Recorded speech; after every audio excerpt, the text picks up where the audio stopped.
Chapter 9. Kali ini Chen Changsheng berhasil memasuki ujian masuk resmi Akademi Starseeker. Kecuali kali ini, bukan mata dingin dan mengejek yang menyambutnya seperti di Akademi Surgawi, tetapi senyum penuh harapan dan perhatian dari para siswa dan para guru dari Akademi Starseeker. Dia merasa hangat dan bahagia dengan pertemuan pertama dan bertekad untuk diterima. Sekolah yang berbeda di ibu kota menginginkan hal yang berbeda dari siswa mereka. Akademi Surgawi sangat bergantung pada pengajaran klasik dan bakat pada Xiu Xing. Dibandingkan dengan mereka, Akademi Starseeker kurang peduli tentang Xiu Xing. Militer You selalu percaya bahwa Xiu Xing adalah sesuatu yang perlu dikhawatirkan setelah memasuki sekolah. Yang benar-benar diperhatikan oleh militer adalah sikap dan disiplin siswa. Oleh karena itu, jumlah pertanyaan pengujian kurang daripada Akademi Surgawi. Di sisi lain, Starseeker memiliki persyaratan ketat pada format pengujian dan tulisan tangan. Selain itu, konteks pertanyaannya kebanyakan tentang membuat simulasi dan strategi di medan perang. Jika Chen Changsheng memiliki bakatnya yang paling berharga adalah ribuan buku dan literatur yang dia hafal dari depan ke belakang. Sama seperti ujian untuk Akademi Surgawi, setelah membuka ujian, pertanyaan pertama yang dilihatnya tampak familiar. 3.000 cara termasuk puluhan ribu gambar, kalimat ini tidak mengandung kesalahan. Itu menutupi banyak ajaran. Tentu saja itu termasuk strategi militer dan pertempuran terkenal dalam sejarah. Secara khusus dijelaskan secara rinci perang antara manusia dan setan. Dia ingat itu, jelas dia tidak akan menjawab mereka salah. Dengan lancar, Chen Changsheng menyelesaikan ujian dan pergi bersama siswa lain untuk membangun peraturan. Mereka menunggu hasil akhir untuk keluar. Berdiri di dekat binatang buas legendaris yang mewakili keputusan militer You yang khusyuk, ia mengingat apa yang ada di ujian. Setelah memastikan bahwa seharusnya tidak ada masalah baginya untuk masuk ke Akademi Pemula, dia sedikit santai. Kemudian di sudut ia melihat bahwa Yao membalap anak muda yang sekarang tampak agak sedih. Ramah Chen Changsheng berdiri berjinjit dan menepuk pundaknya untuk menunjukkan kenyamanan. Jelas, pemuda Yao ini tahu banyak tentang strategi militer manusia, karena itu ia tidak bisa melakukannya dengan baik. Matahari akan segera jatuh dan sinar cahaya merah menyinari pagar besi yang berdiri di atas bangunan kekuasaan. Adegan itu menciptakan perasaan misterius pada lingkungan dan kerumunan. Chen Changsheng berdiri di bawah cahaya dan menatap dinding yang kosong. Wajahnya yang tidak dewasa dipenuhi dengan kebahagiaan dan harapan untuk masa depan yang cerah. Namun dia tidak tahu bahwa nanti apa yang akan terjadi masih mengecewakan. Mengapa? Perwira militer You yang mengawasi ujian mengangkat batu utama, dan seorang perwira yang tampak serius berdiri di depan sebuah meja tanya jawab. Mereka berdua memandang langsung ke Jenderal Paruhbaya. Wajah perwira militer pertama anehnya merah karena dia hampir tidak bisa menahan amarahnya. Jenderal setengah baya itu tanpa ekspresi. Alisnya terlihat seperti dua ulat sutera. Dia memiliki wajah yang serius tetapi tanpa kemarahan. Mendengarkan pertanyaan marah bawahannya, dia sedikit mengerutkan kening dan berkata, "Apakah ini sikapmu ketika menanyakan atasanmu?" Kedua petugas berhenti setelah mendengar ini. Salah satu dari mereka menunjuk ke matahari di luar dan berkata, "Meskipun hanya kami berdua yang melihat kertas ujian itu, ada rekan kerja lain yang khawatir tentang siswa yang bernama Chen Changsheng. Sikap saya saat ini salah, tetapi jika orang lain tahu hasilnya, mereka akan menanyakan pertanyaan yang sama juga." Jenderal setengah baya menjawab, "Dia hanya anak muda biasa yang bahkan tidak berhasil memurnikan. Mengapa kamu menganggapnya begitu serius?" Petugas itu dengan marah melangkah dan menunjuk ke kertas ujian yang sudah hancur menjadi sampah. Dia berkata, "Anda juga melihat kertas ujian itu. Anda semua orang harus mengerti dengan jelas. Dalam beberapa dekade terakhir, di antara siswa yang mengikuti ujian masuk, tidak pernah ada kertas ujian yang sempurna. Dari pertanyaan standar hingga analisis pertempuran, tidak ada kesalahan sama sekali. Bukan satu karakter yang ditulis salah atau bahkan pukulan yang sedikit lebih tebal. Ya, bocah itu mungkin tidak bisa menjadi jenderal yang kuat seperti Anda, tetapi ia pasti bisa menjadi salah satu penasihat militer terbaik." Jenderal setengah baya itu diam beberapa saat sebelum dia menjawab. "Ini adalah perintah dari istana, aku tidak perlu memberikanmu penjelasan." Petugas itu kaget setelah mendengar jawabannya. Setelah beberapa saat dia bangun dan berkata dengan suara yang sedikit lebih dalam, "Tapi saya perlu memberi anak itu penjelasan." Jenderal setengah baya memandang ke atas dan menatapnya. "Panggil dia. Aku akan memberinya penjelasan." Chen Changsheng berjalan ke gedung yang parah dan ketat. Melihat api di atas meja, Chen Changsheng tetap diam. Tinjunya berangsur-angsur menegang. Wajahnya menjadi sedikit pucat, tidak yakin apakah itu karena kelelahan atau kemarahan atau bahkan keduanya. Ketika dia melihat dinding, namanya tidak ada di sana. Dia sangat marah dan bahkan lebih marah daripada dia kemarin ketika dia menghadapi tampang dan penghinaan. Karena dia memiliki harapan besar untuk memasuki Startaker Academy, dia senang, tetapi semua harapannya berubah menjadi kekecewaan saat dia melihat pengumuman penerimaan. Semua usahanya sampai sekarang sepertinya semua menjadi lelucon. Mengapa peristiwa ini terjadi? Dia ingin penjelasan. Jenderal setengah baya yang duduk di belakang meja mengatakan dia akan memberinya penjelasan. Dia tahu apa yang akan terjadi. Maaf. Jenderal setengah baya berdiri, seperti binatang buas menatap kelinci. Tampilan yang dia berikan pada Chen Changsheng dingin, tetapi kata yang dia ucapkan adalah kata maaf. Sebagai seorang prajurit Yo, saya harus melanggar prinsip saya sendiri, sangat menyesal. Tindakanku akan memengaruhi reputasi Startaker Academy, sangat menyesal. Kamu memiliki bakat dan masa depan yang cerah. Anda hanya anak-anak, tetapi saya harus sementara waktu menghalangi masa depan Anda, maaf. Aku tidak bisa memberitahumu alasannya, maaf. Tapi kupikir kamu akan tahu alasannya dengan cepat. Jadi, saya berharap Anda dapat memberi saya kesempatan untuk memperbaiki diri. Setelah Chen Changsheng selesai mendengar permintaan maaf, dia tetap diam untuk sementara waktu. Lalu dia berbalik dan pergi. Pada pukul 5 pagi pada hari kedua, Chen Changsheng bangun tepat waktu seperti kemarin dan setiap hari dalam 14 tahun terakhir. Dia membersihkan dan berdandan. Dia menjadi tenang dan mendapatkan pikiran yang jernih sebelum meninggalkan penginapan dan melanjutkan jalan sekolahnya.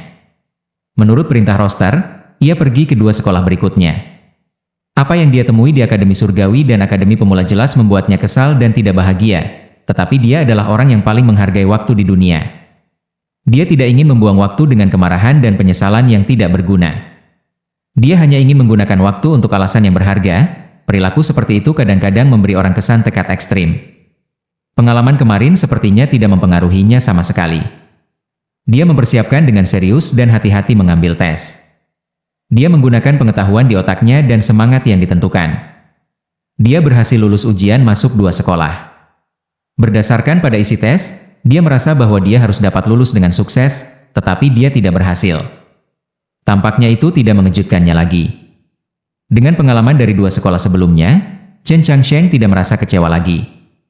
Dengan kata lain, dia sudah merasa mati rasa. Dia mengerti dengan jelas, ada orang yang mengganggu di belakangnya. Siapa orangnya? Jawaban ini juga sangat jelas. Pada malam hari, dia berjalan keluar dari sekolah keempat dan akhirnya melihat kereta General Rumah untuk pertama kalinya. Dia melihat label Phoenix darah gelap tapi jelas di atas kemudi. Pemilik kereta menghentikannya di depan sekolah dengan sengaja untuk membiarkannya melihatnya. Chen Changsheng melihat kereta dan mengerti bahwa jawabannya akan segera tiba. Meskipun dia sudah menebak jawabannya, perasaan mendapatkan jawaban itu agak berbeda. Seorang wanita parubaya berjalan di gerobak. Kamu hanya anak-anak. Anda tidak pantas membiarkan rumah jenderal melakukan hal-hal ini kepada Anda. Wanita parubaya berjalan ke arahnya dan berkata tanpa ekspresi. Namun kami masih melakukan hal-hal ini karena kami khawatir Anda terlalu muda untuk memahami situasi dengan jelas. Sebagai hasilnya, kami dengan serius menunjukkan kekuatan klan untuk membiarkan Anda melihat sendiri. Sekarang Anda harus mengerti dengan jelas. Selama kami tidak setuju, Anda tidak akan memiliki masa depan Dio. Chen Changsheng mengingatnya dari rumah jenderal. Dia adalah orang pertama yang dilihatnya. Dia memberi hormat dan berdiri tegak tanpa mengucapkan sepatah kata pun. Wanita parubaya itu merasa terkejut. Dia tidak berharap bahwa Chen Changsheng masih bisa memiliki ketenangan seperti itu. Begitu tenang sehingga dia bahkan tidak lupa memberi hormat padanya. Tindakannya benar-benar akan membuat orang merasa tercengang dan bahkan gelisah. Kamu harus jelas tahu apa yang kami inginkan. Jika kamu setuju, maka apa yang kami ambil dari kamu akan dikembalikan kepada kamu. Akademi Surgawi, Startaker Academy, kasus ketiga. Anda dapat memilih apa yang ingin Anda pelajari. Anda dapat memilih guru mana yang ingin Anda ikuti. Anda dapat memilih untuk bergabung dengan militer atau pergi ke tradisi atau menjadi pejabat di pemerintahan. Semua hal ini dapat Anda dapatkan dan pilih. Wanita parubaya itu memandangnya dan berkata dengan serius, tetapi jika Anda tidak setuju, pengalaman yang Anda miliki dalam 2 hari terakhir akan menjadi adegan yang berulang-ulang dalam hidup Anda. Chen Changsheng masih tetap diam dan tidak berbicara sepatah kata pun. Wanita parubaya itu melanjutkan, kamu pria yang pintar, kamu harus tahu dengan jelas bagaimana memilih. Chen Changsheng menatapnya dan akhirnya mengucapkan kalimat pertamanya. Senior telah menulis dalam catatannya, orang pintar akan hidup dengan tidak bahagia, jadi orang harus hidup pura-pura tidak sadar. Wanita parubaya itu tersenyum dan menjawab, namun kamu benar-benar pintar. Anda tidak memberitahu pertunangan dengan siapapun, kalau tidak Anda sudah mati. Chen Changsheng akhirnya mengkonfirmasi bahwa dalam 2 hari terakhir, rumah Dongyu General selalu mengawasinya. Wanita parubaya itu berkata, tentu saja, jangan salah paham. Apa yang saya katakan sebelumnya hanya kemungkinan. Di bawah mata Ratu Surgawi, rumah besar umum selalu mengikuti hukum. Itu tidak pernah menggerta siapapun dan hanya akan membantu orang. Kami hanya membutuhkan Anda untuk memberikan sesuatu. Apa yang awalnya Anda siap berikan sebelumnya. Kami kemudian dapat membantu Anda mendapatkan lebih banyak. Apa yang dia awalnya siap berikan jelas pertunangan. Membantu Anda mendapatkan lebih banyak. Semua hal ini adalah apa yang bisa dia peroleh sendiri. Chen Changsheng tiba-tiba merasa, membandingkan dengan ibu kota yang makmur, seperti dia berada di belakang kuil lama. Gunung dan hutan yang dipenuhi binatang buas begitu aman dan indah. Dia memandangi wanita parubaya itu dan tiba-tiba berkata, Nani, apakah aku melakukan kesalahan? Wanita parubaya itu terkejut. Dia tidak tahu bagaimana menjawab. Dia telah tinggal di ibu kota selama lebih dari 100 tahun. Dia menyaksikan rindu menikahinya di rumah Su. Dia menyaksikan suaminya yang rindu bertarung demi masa depan yang lebih baik yang tak terhitung jumlahnya. Dia sudah terbiasa dengan pejabat tinggi pemerintah dan sing-singis yang kuat saling menipu. Tetapi dia tidak pernah mendengar kata-kata seperti itu. Itu adalah pertanyaan yang tampaknya belum matang, tetapi sulit untuk dijawab. Jadi dia tidak bisa dan tidak menjawab. Chapter 10. Sepertinya aku tidak melakukan kesalahan. Chen Changsheng menatap wanita parubaya itu dan berkata, karena saya tidak melakukan kesalahan, lalu mengapa saya harus banyak berubah? Setelah mengatakan ini, ekspresinya tidak berubah tetapi napasnya menjadi sedikit lebih berat. Hanya mereka yang cukup mengenalnya yang akan tahu bahwa perincian ini menunjukkan bahwa dia sudah sangat marah. Wajah wanita parubaya itu menjadi serius dan berkata, apakah kamu tidak takut mati? Saya sangat takut akan kematian. Suara Chen Changsheng sekeras besi.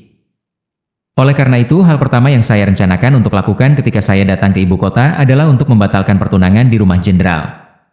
Bahkan kemarin saya bersiap untuk membatalkan pertunangan setelah masuk ke Akademi Surgawi atau Akademi Pemula, tetapi maaf, sekarang saya benar-benar berubah pikiran.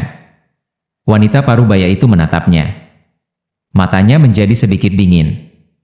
Chen Changsheng balas menatapnya dengan tenang dan berkata, kecuali kamu menyadari kesalahanmu, ingatlah namaku.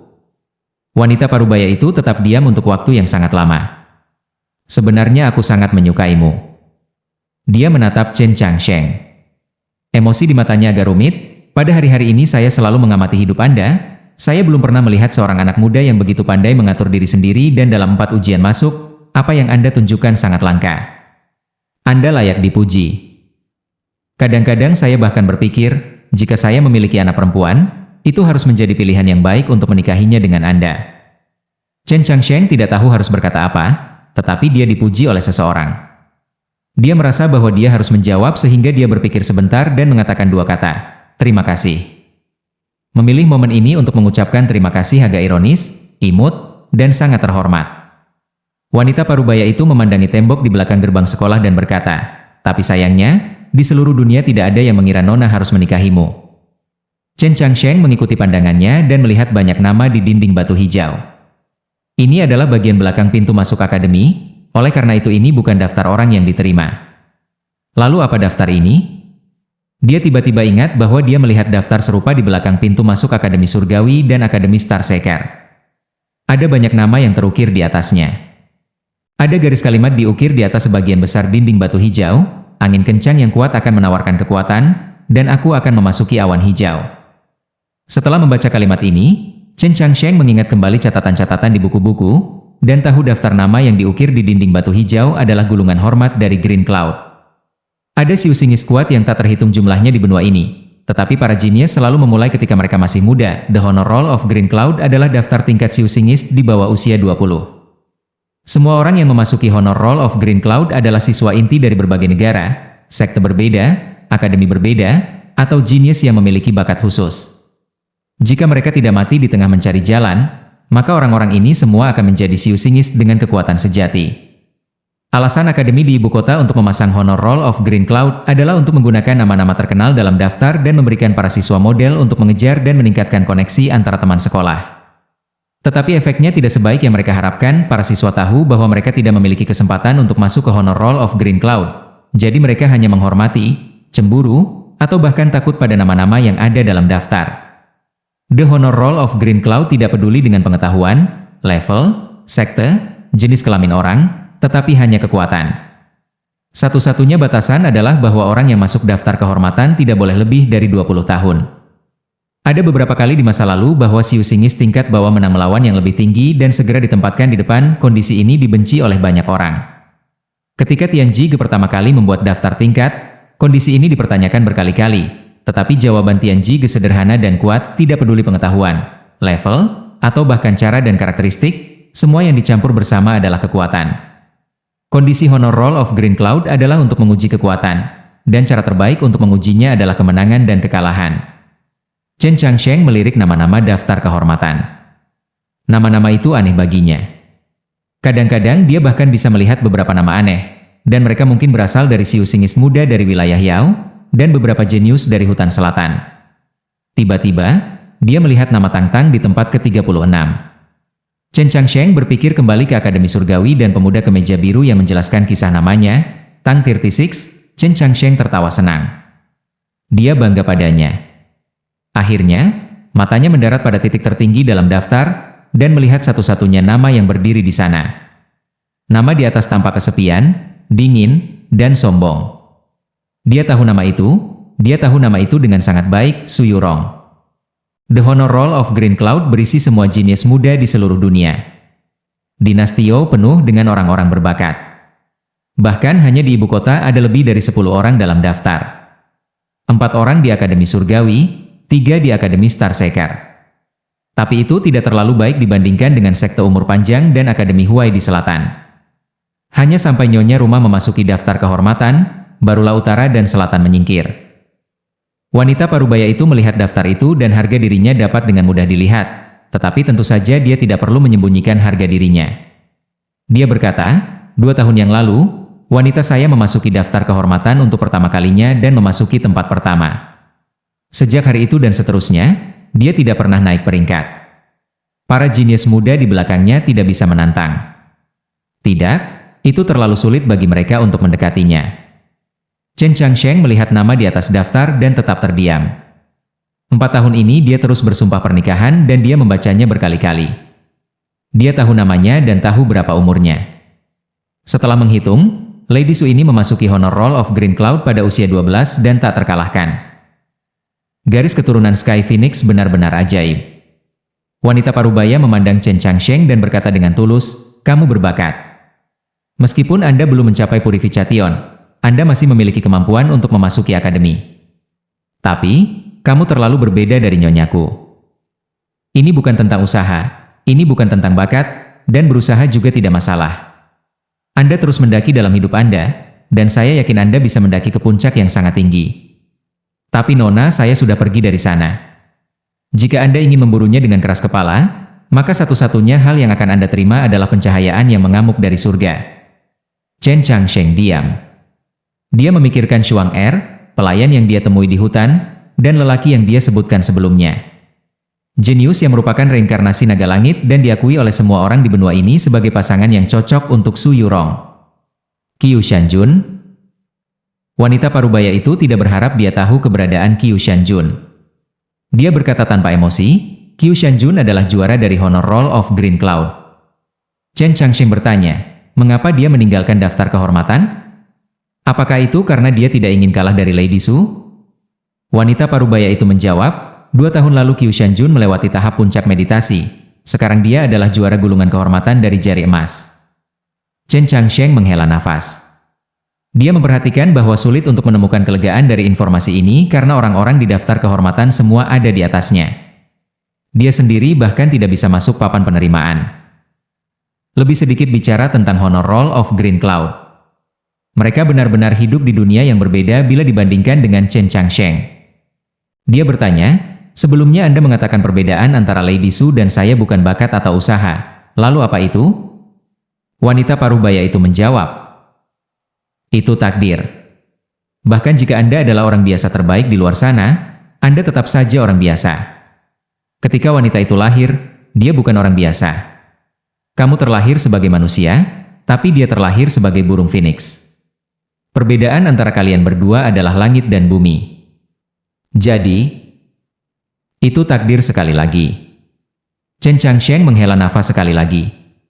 Setelah lama terdiam, dia memandangi wanita itu dan berkata dengan serius, mungkin kamu tidak percaya padaku tapi alasan aku datang ke ibu kota adalah untuk mengubah takdirku. Meskipun ini bukan tentang pernikahan, takdir tidak dapat dipercaya bagi saya. Wanita itu tertegun. Dia tidak berharap bahwa Chen Changsheng masih tidak akan melepaskan sumpah pernikahan setelah dia menjelaskan situasinya dengan jelas. Saat matahari terbenam di barat, Chen Changsheng mengikuti kerumunan dan berjalan ke sisi lain jalan. Wanita parubaya itu memperhatikan, awalnya kepalanya sedikit rendah dan punggungnya sedikit bengkok.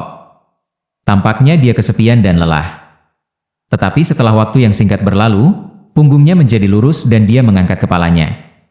Sekali lagi ia memandang kerumunan di jalan dan matahari terbenam yang jauh. Cahaya fajar menyinari anak muda itu. Sepertinya dia terbakar. Saya belum pernah melihat anak muda disiplin diri ini. Dia mengendalikan setiap aspek kehidupannya. Dia tidak memiliki kebiasaan atau hiburan yang berbahaya. Dia sangat menghargai waktu. Dia sangat menghargainya sehingga saya merasa selalu ada seseorang yang mengejarnya. Tetapi dia tidak membiarkan siapapun di sekitarnya merasa kesal atau tergesa-gesa. Sangat mudah untuk melihat bahwa dia menikmati hidup atau kehidupan. Kecuali dia memiliki sedikit misophobia. Hari pertama, saya menghitung melihat dia mencuci tangannya sebanyak 7 kali dan dia mungkin memiliki lebih dari 5 sapu tangan. Di rumah jenderal, wanita parubaya berdiri di depan Nyonya Su dan berkata tanpa ekspresi. Nyonya, saya harus mengatakan bahwa anak ini berbakat. Jika dia memiliki kesempatan, dia akan tumbuh dengan cepat. Jika dia beruntung, maka dia akan memiliki masa depan yang cerah di hadapannya. Madam Su tidak pernah berpikir bahwa wanita setia yang mengikutinya selama beberapa dekade akan berbicara untuk anak muda itu. Dia mengerutkan alisnya dan bertanya, apa yang ingin kamu katakan? Wanita parubaya itu menjawab, tentu saja wanita kami tidak akan menikah dengannya. Tetapi jika kita terus menghina dan menindasnya seperti ini, lebih baik jika kita membunuhnya saja. Jika dia benar-benar mendapat kesempatan dan menjadi kuat, bahkan jika rumah itu tidak takut padanya, itu masih merepotkan. Sebagai tambahan, saya benar-benar berpikir anak muda itu baik. Kenapa melakukan ini padanya? Logika ini mungkin sulit dipahami oleh orang normal, tetapi Nyonya Su memahaminya. Dia tidak menyadari bahwa wanita itu benar-benar menyukai Chen Changsheng. Dan dia memikirkan kembali kata-kata yang diucapkan Su Shiji padanya di malam hari di ruang buku. Madam Su menatapnya dalam-dalam dan berkata, ada terlalu banyak orang yang mengawasi istana jenderal, terutama para tetua yang keras kepala. Jika ada berita buruk dari Menshahn, bahkan jika itu tidak akan mempengaruhi seluruh reputasi, Ratu Surgawi masih tidak akan menyukainya. Untuk itu, hal ini harus diambil dengan hati-hati. Ini yang terbaik jika kita bisa menggunakan negosiasi damai untuk mendapatkan sumpah pernikahan. Tetapi jika anak itu masih ingin mempertahankan harga dirinya yang menyedihkan sampai akhir, atau jika dia ingin mendapatkan manfaat lebih dari ini, maka dia harus mati dalam diam. Bahkan jika itu akan menyebabkan masalah, itu adalah cara lain untuk menyingkirkan sumber masalah. Shuang Er kembali ke kamarnya dan pikirannya menjadi kosong untuk sementara waktu. Memikirkan kembali percakapan yang dia dengar di luar kamar Nyonya, dia merasa jengkel dan tidak aman. Bahkan setelah dia minum setengah mangkuk teh dingin, dia tidak bisa tenang. Dia tahu alasan bahwa dia bisa mendengar seluruh percakapan adalah bahwa Nyonya membiarkannya. Nyonya tahu bahwa dia terus-menerus berhubungan dengan wanita itu, dan membiarkannya mendengar pembicaraan itu dengan sengaja. Nyonya itu ingin dia memberitahu wanita tentang masalah ini. Tetapi bahkan jika wanita itu tidak akan menikah dengan pria bernama Chen Changsheng, tetapi apakah itu benar-benar perlu untuk melakukan ini? Akankah wanita menerima ini? Shuang Er berjalan ke mejanya dan meletakkan kertas rata di atas permukaannya. Dia mengambil sikat dan menenggelamkannya ke dalam tinta gelap. Setelah berpikir sedikit, dia mulai menulis surat. Lanjut di video chapter berikutnya. Terima kasih.